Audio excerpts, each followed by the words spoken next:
Hi, my name is Elmo Lee. Today I'm not here to recommend food or sing a song. I'm here to identify the 8 most successful brands that were built by advertising in Malaysia over the past 50 years. With 45 years of experience in the advertising industry, I've seen how brands come and made an impact and how most disappeared. So what is a brand? Well, it's basically just a product that's made by the manufacturer until advertising built it into a brand. Most believe advertising is not relevant today because of the social media. Granted, the traditional media like TV, radio, print, and outdoor are not as effective, but for as long as there are consumers, you need advertising, and good advertising that is.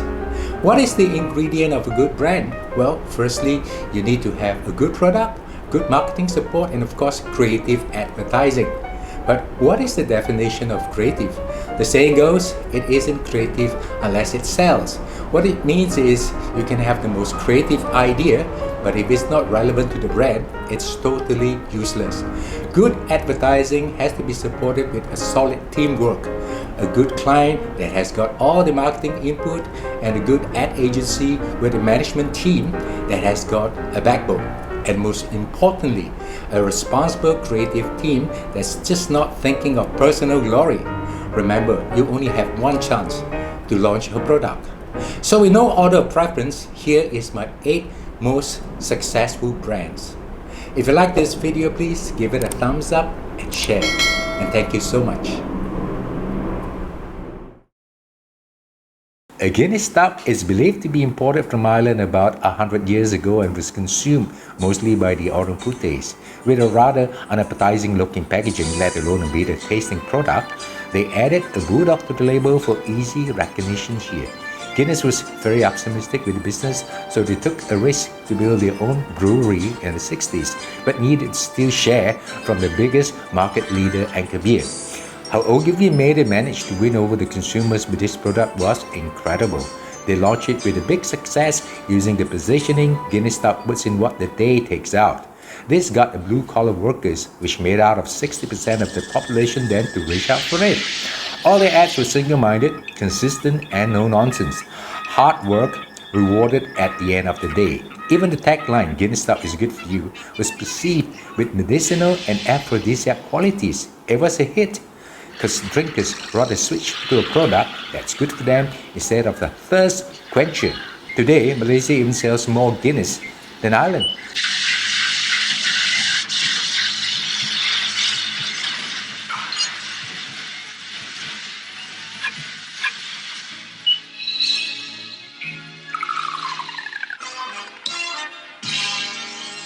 When the crisis is over and the job well done, a man deserves a real drink. Guinness Stout, original stout worldwide. Rich, robust, and deeply satisfying. Guinness Stout puts back what the day takes out. Goodness, really worthwhile. Guinness Stout is good for you. This is really a Malaysian success story that has to be shared. In the 80s, F&N wanted to launch an isotonic drink to challenge the imported Gatorade and Lucozade. Although there wasn't a successful local isotonic brand in Malaysia then, F&N felt it was worth the challenge to launch 100 Plus because they were already experienced as the soft drink market leader. They also knew, even though isotonic drink was not a direct competitor to soft drinks, some form of cannibalization is expected. So with a good marketing strategy and the support from a good ad campaign by KHK Needham, they launched this product with a bang. It was positioned as a casual soft drink that is low in sugar but also gives replacement salt. The positioning statement was, if it can quench a marathon runner's thirst, think of what it can do for you. The tagline is 100 plus, quench your body thirst. There were many 100 pluses TVCs, but this one really sunk in the message. 100 plus, if it can quench a marathon runner's body thirst, think what it can do for yours. This was indeed a tough category to succeed. Ever since smartphone came to the market, telco companies had been fighting for the business, but most importantly for share of voice and brand recall. Already, 2 major players, Celcom and Maxis, were getting most of the attention with their enormous advertising budget. Being a Johnny come lately, Digi had a lot of catching up to do. After experimenting with many propositions, the Yellow Man was spot on. It might look easy, but telecommunication as a product is very cold, and sadly, before Digi, none of the other competitors succeeded in putting a human element into their brand. Thanks to creative director Elvin Teo of Naga DDB, together with the client's blessing, he personified the brand with his approachable character that consumers can immediately relate to. This concept is so campaignable and memorable, it was gangbusters.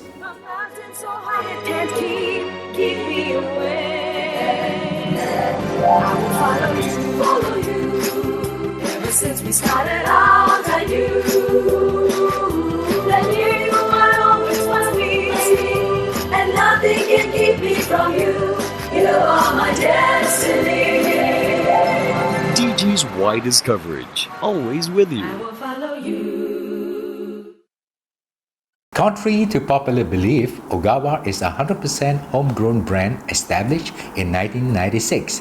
Started by Wong and Lim, they bravely took on Osim and Panasonic, the two giants of the industry. With a limited budget for advertising, they left the responsibility to a Cantonese radio DJ known as Chan Fong. Coincidentally, a new Chinese radio station called Ju Baba was launched, and Chan Fong was the anchor DJ. He speaks really very fluent Cantonese compared to the DJs of the other stations. In fact, prior to Chan Fong, all the Cantonese radio commercials were appalling because they were all back translated from the English scripts. It's not usual to launch a product successfully mainly on radio, but Chan Fong did it single-handedly, launching Ogawa with his own scripts and warm delivery. They even retained the Ansan line, Ogawa, to today. Thanks to him, Ogawa is now an international brand. With special ass-track and airbags to massage your back and sides. Only on Ogawa Smart Air, the zero-gravity massage chair. Ogawa. In the 60s, when our coffee shops and homes would only serve one chocolate beverage, and that's Ovaltine, so what do? Somehow Nestle managed to turn the table. Rather than take Ovaltine head-on, they adopted a strategy that would take years to take effect. It was a rather original method, supplying free Milo drinks to the students during their sports days, and this would make them subconsciously loyal to the brand. As far as the advertising is concerned, O&M had the obvious task to support it with the positioning of a nutritious, great-tasting chocolatey drink that gives you energy. And of course, they consistently use sports as the platform, since it will bring back memories that Milo supported them when young, as the case of feeling obligated. In just 10 years, Ovaltine just faded out and disappeared. So was Milo a better product? Well, probably not, except for a bit more chocolatey. So it pays to advertise, doesn't it? Walau apapun rintangannya. Hak bermain, hak kami! Bermain sukan, saya belajar untuk tidak berputus asa. Saya rentasi setiap halangan. Saya akan terus kuatkan semangat. Gigih berdikari. Tabah berusaha. Hanya keberanian akan menunjukkan jalan.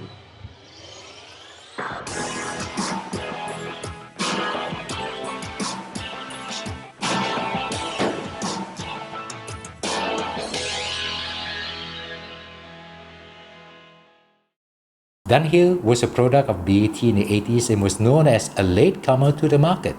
The number one brand was Benson & Hedges, having more than 50% market share.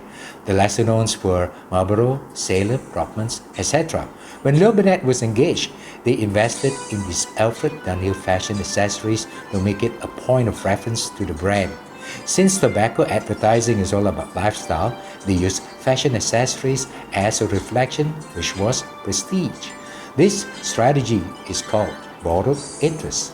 It wasn't difficult to upstage Benson & Hedges because their positioning was inconsistent and not single-minded.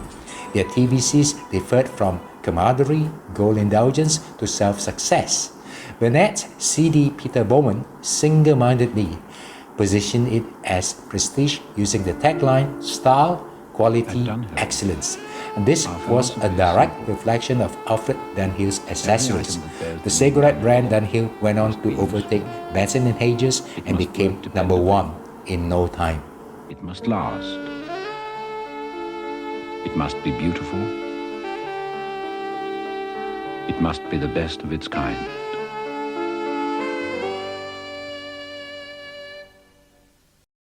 Kopi was only introduced to Malaya during the British colonization. Kopi culture in Malaysia was said to have started with the kopitiam. Kopi in general refers to coffee with condensed milk. Black coffee with sugar is called kopi O. How Nestle managed to introduce a new category known as instant soluble coffee to Malaysia is remarkable. When it was first launched here in the 60s, consumers cannot accept how kopi is not black in color. Credit must be given to Nescafe for adopting an approach in educating the consumers with the new kopi. So what did J.W.T. Thompson do after educating the market that Nescafe is not your average kopi? Well, it's to sustain it, well, no pun intended, with the use of music to give the brand a warm and feel-good sensation. Consistently, Nescafe would engage musicians like Kenny Tay, Freddie Fernandez, etc. to captivate the audience with the sweet jingles.